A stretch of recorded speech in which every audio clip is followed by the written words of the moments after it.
What is going on, YouTube? Welcome to another CHR Motorsports. Today I'm giving you guys a video on the 5 things that I hate / dislike about the C7. In my case, it's a Z06. I just want to start off by saying that the things that I love about this car far surpass the things that I dislike about this car. For the money and the package that you get is incredible for the money. It's an awesome car and I absolutely love it. But I think there are just a few things that Chevy could have done to tighten up the car a little bit. First thing I'm going to say, number 1 is going to be the transmission. Now, you can check the forums and all types of stuff, and you could probably read the forums for days on the transmission choice that Chevy put in to the C7. In my case, we're talking about the automatic, and that's what I have here. There is a slight delay when you hit the paddle shift to when it actually shifts. Now that's about a ½ second. You actually fully hit it and release it, and which you can see in this video here.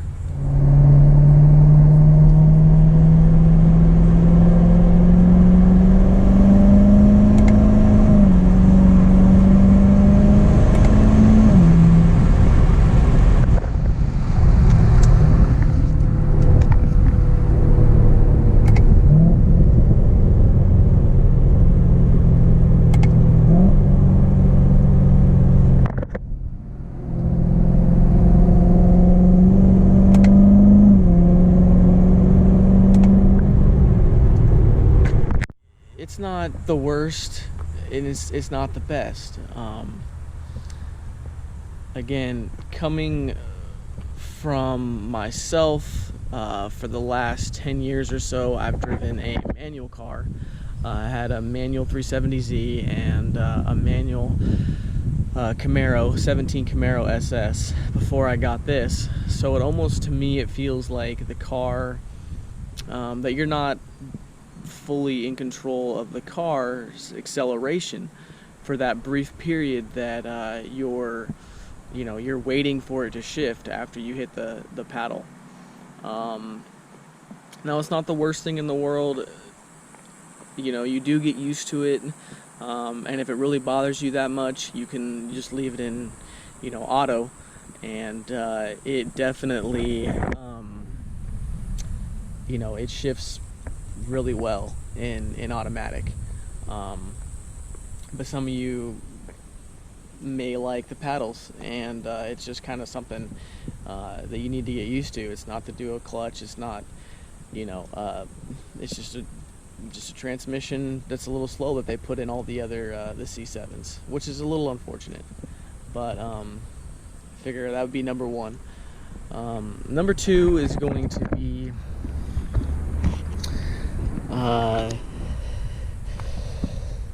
these fenders, these plastic fenders. I don't mind the fenders so much.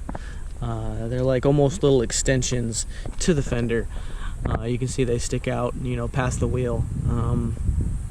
But my problem with them is, I think they're there for, aerodynamics, so the air coming in around the car doesn't go into the wheel well and slow down aerodynamics. But what my problem with it is I feel like they could have extended it, all the way down.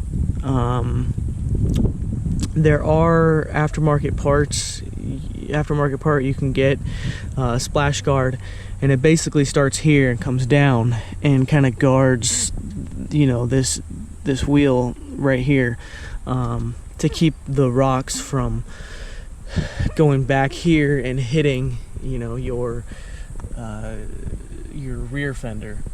I have quite a few rock chips here, just from, you know, the constant wear and tear from those rocks getting kicked up from the front wheels. And you know, it's not the worst thing in the world, and you can buy you know, aftermarket splash guard to eliminate that. But I feel like, you know, it would have been just as easy for Chevy just to bring this, you know, all the way down and you know, give your car the protection that it needs stock. But like I said, it's not horrible. So the next thing is going to be inside the car, actually. So let me open this up. And it's going to be these small, you know, seatbelt huggers right here. You can see it has a small slit there. And for me, and also one of my friends is bigger than me. He's about 6'3". He sits in here pretty well, but his center of gravity is up higher. So when he pulls this seatbelt to put it on, sometimes what will happen is it'll slide through and go back here, and it makes it kind of a pain to reach, you know, when it's back there. I know that this is, you know, for it to kind of hug your body a little better and contour, you know, nice and tightly. But once again, there are some aftermarket parts, super cheap. I think it's maybe $20, and it basically is like a cap that kind of just goes over this top part, eliminating this crack here, which I will end up purchasing later on. And it is a relatively cheap thing you can do if you're having that issue. Another thing is going to be the backup camera. Now, the backup camera is in 1080, or sorry, 720. 720p. It's not the worst thing, but I feel like it's something they could have improved on. I'll go ahead and show you guys the quality of it right now. But as you can see, it's, you know, it's not the best. It could be better, but it's not horrible. Like I said, you know, for the price and the money that you get, I have no complaints about the interior. Some people complain that, you know, it's not up to BMW and, you know, more of the exotic cars standards. But you know what? I'm fine with that. I'm fine with the, you know, spaces and things like that in the dash, and, you know, everything's not super tight, and you hear little, you know, rattles and things like that of that nature in the, you know, while you're driving. And you know what, that's America. That's American sports cars, and I really have no complaints there. It's kind of what I signed up for, and like I said again, for the price of what you get, it's, you know, you can't beat it. You can't beat the performance. You can't beat, you know, anything. Nothing even comes close. Absolutely nothing comes close.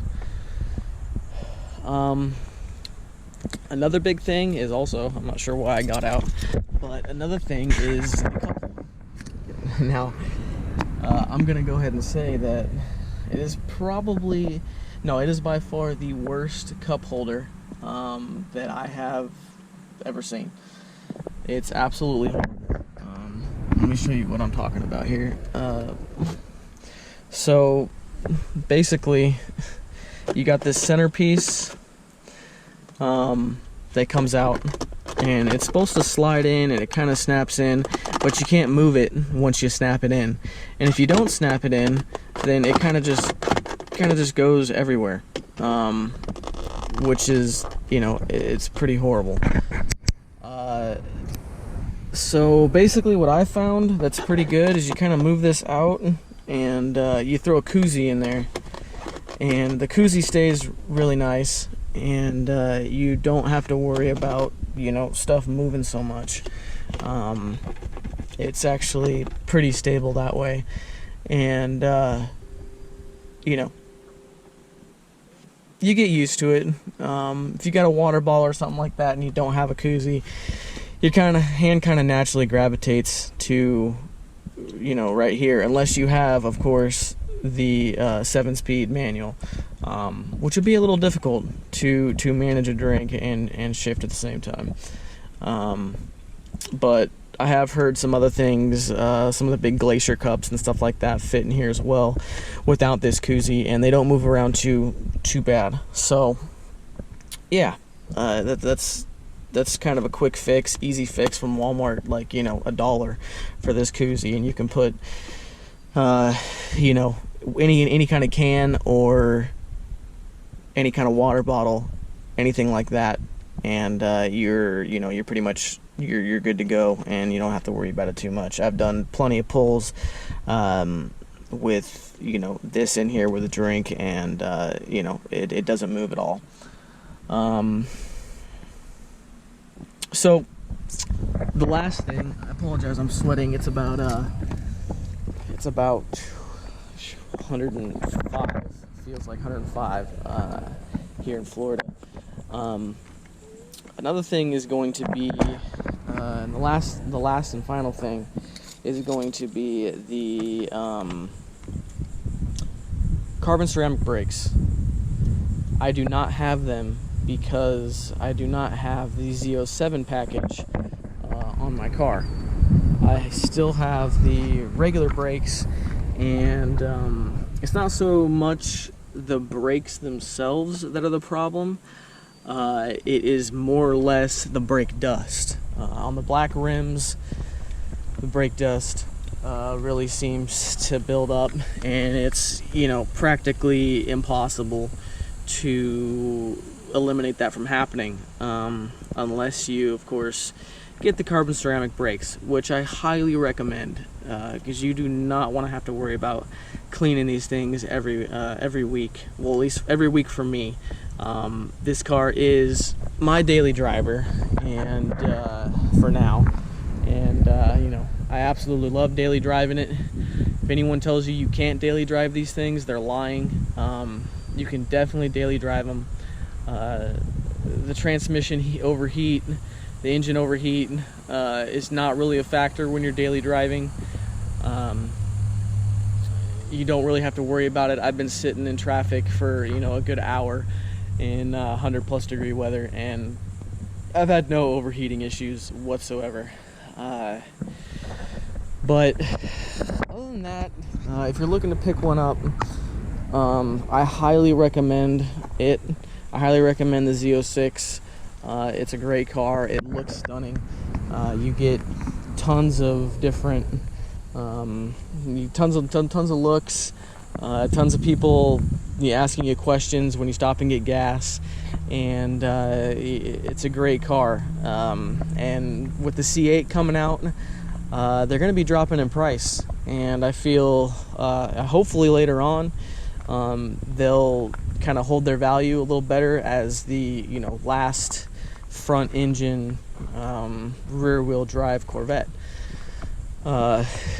And, you know, with any hope, they'll be a collector, and maybe people will be looking for them later on down the line, depending on how good the C8 is. I mean, even with that.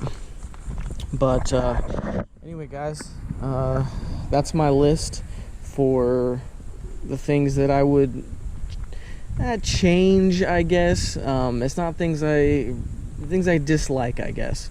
Not things I hate, because honestly, I mean, I really don't hate anything on this car. It's a fantastic car, and I definitely recommend it for anyone that is in the market to purchase this vehicle, to go ahead and do it, because it's a ton of fun. Anyway, if you guys like the video, like, comment, subscribe. There'll be plenty more content coming with this vehicle, and if you guys have any comments, go ahead and put them in the comment section. And quick side note, I've only had the car for about a month, so if for any of you guys new and looking to purchase it, you can ask me any questions you want, and I'll be more than happy to answer them. But like I said, like, comment, subscribe, and hope to see you on the next video. Take care, guys.